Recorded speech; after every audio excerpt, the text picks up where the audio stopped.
وبهذه الطريقة بإمكانك تغيير لون الخط أو لون النص في كانفا من خلال الهاتف بطريقة سهلة وبسيطة وبدون تعقيد.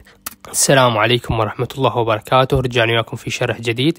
شرحنا لهذا اليوم عن كانفا، وراح نستمر بسلسلة اللي هي شروحات عن كانفا من الهاتف حصرا بخطوات سهلة وبسيطة وبدون تعقيد. اليوم راح نشرح عن تغيير لون النص أو الخط في كانفا بخطوات سهلة وبسيطة وبدون تعقيد ولا أكثر من لون من خلال الهاتف فقط. لكن قبل ما أبدأ بالشرح أتمنى منك الاشتراك بالقناة أولا، تفعيل زر الجرس ثانيا حتى يصلك كل ما هو جديد، وكذلك الضغط على علامة اللايك الفيديو كداعم منك لي.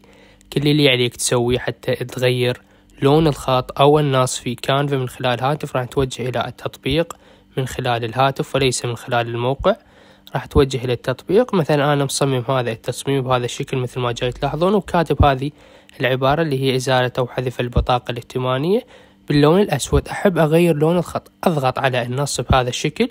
في الأسفل تظهر لي عدة اختيارات، منها لون الخط وكذلك حجم الخط ونوع الخط ونمط الخط وهواي اختيارات. أمرر الشاشة بهذا الشكل وأروح إلى لون الخط وراح تظهر لي عدة ألوان. أختار اللون مثل الأحمر، الأخضر، الأصفر، الأزرق وغيرها الكثير من الألوان. تختار اللون اللي تريد، أو مثلا ما تحب تغير هذا النص كله، إنما كلمة واحدة فقط من النص تحددها بهذا الشكل وبعد تروح على اللون وأيضا تقوم بتغييرها بهذا الشكل.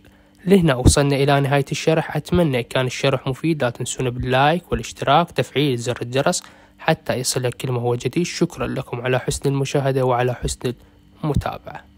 وبهذه الطريقة بإمكانك تغيير لون الخط أو لون النص في كانفا من خلال الهاتف بطريقة سهلة وبسيطة وبدون تعقيد.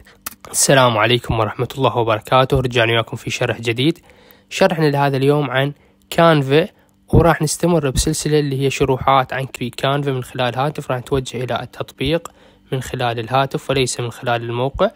راح توجه إلى التطبيق. مثلا أنا مصمم هذا التصميم بهذا الشكل مثل ما جاي تلاحظون، وكاتب هذه العبارة اللي هي إزالة أو حذف البطاقة الائتمانية باللون الأسود. أحب أغير لون الخط، أضغط على النص بهذا الشكل. في الأسفل تظهر لي عدة اختيارات، منها لون الخط وكذلك حجم الخط ونوع الخط ونمط الخط وهواي اختيارات.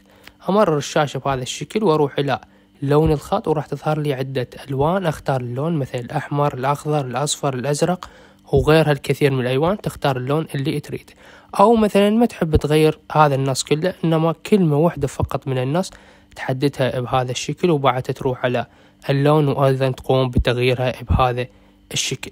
لهنا وصلنا إلى نهاية الشرح. أتمنى كان الشرح مفيد. لا تنسون باللايك والاشتراك